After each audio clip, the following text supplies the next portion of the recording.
صلو علیہ وآلہ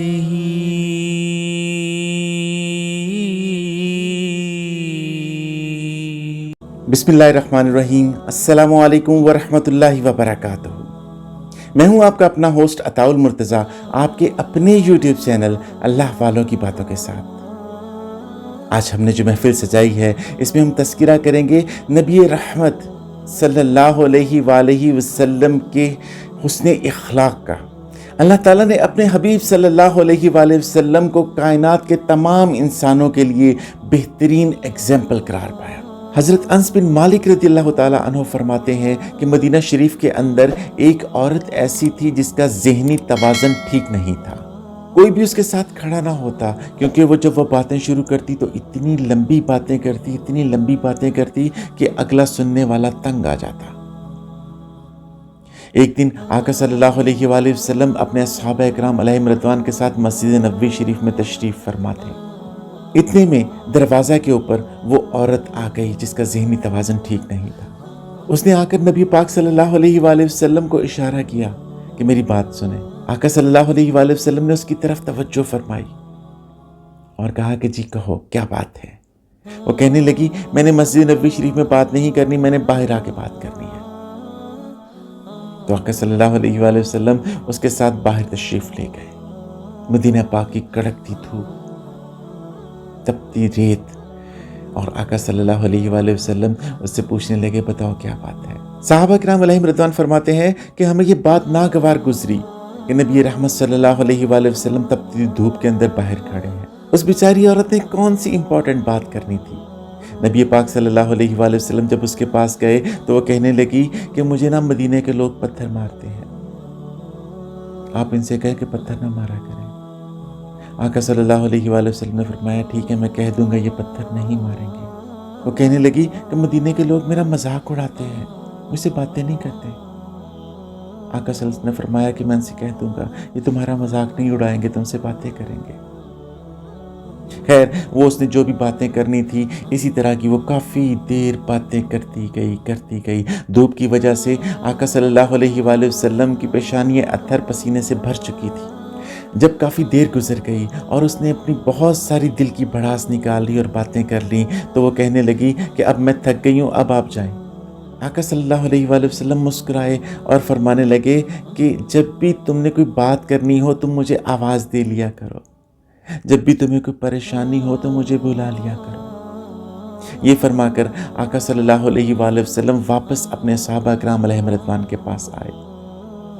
صحابہ اکرام علیہم رضوان یہ سارا منظر دیکھ رہے تھے اور آقا صلی اللہ علیہ وآلہ وسلم سے عرض کرنے لگے کہ یا رسول اللہ صلی اللہ علیہ وآلہ وسلم وہ تو پاگل ہے، وہ دیوانی ہے، اس کو تو کسی بات کا پتہ نہیں، مدینے کا کوئی بندہ اس کے پاس نہیں بیٹھتا صرف اسی وجہ سے کہ جب وہ باتیں شروع کرتی ہے تو اتنی بے سر و پا باتیں ہوتی ہیں اس کی کہ ان کی وجہ سے لوگ پریشان ہو جاتے ہیں اور اس سے کوئی ملنا نہیں چاہتا۔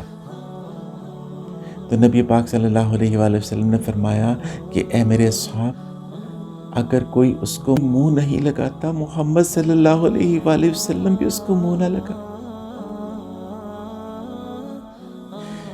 ناظرین اکرام، اگر یہی انداز ہمارا آج کے ذہنی مریضوں کے ساتھ ہو جائے کہ ہم ان کی بات سنیں، کہ ہم دیکھیں وہ کہنا کیا چاہتے ہیں، تو یقیناً آدھے پاگل خانے خالی ہو جائے۔ ہمارے بزرگ ترس رہے ہوتے ہیں ہمارے گھروں میں بیٹھے کہ کوئی آئے ان سے بات کرے، لیکن ہمارے پاس وقت ہی نہیں ہوتا۔ ناظرین اکرام، یہ میرے نبی پاک صلی اللہ علیہ وآلہ وسلم کا اخلاق ہے، نہ کوئی مطلب، نہ کوئی لین دین۔ کسی کا دکھ سن لینے سے اس کا دکھ کم ہو جاتا ہے۔ جب آقا صلی اللہ علیہ وآلہ وسلم نے اعلان نبوت فرمایا تو مکہ کے اندر ایک بڑھیا عورت، اس نے اپنا سامان گھر کا سارا باندھ لیا اور یہ سوچا کہ میں نے سنا ہے کہ یہاں پر نعوذ باللہ کوئی جادوگر آ گئے ہیں جو کہ لوگوں سے ان کا مذہب چھین لیتے ہیں، میں تو بتوں کی پجاری ہوں، کہیں وہ مجھ سے میرا مذہب نہ چھین لے۔ یہ سوچ کر انہوں نے اپنا سامان باندھا کہ میں اب یہاں سے چلی جاؤں گی کہ کہیں ان کا سحر، ان کا اثر مجھ پر نہ ہو جائے۔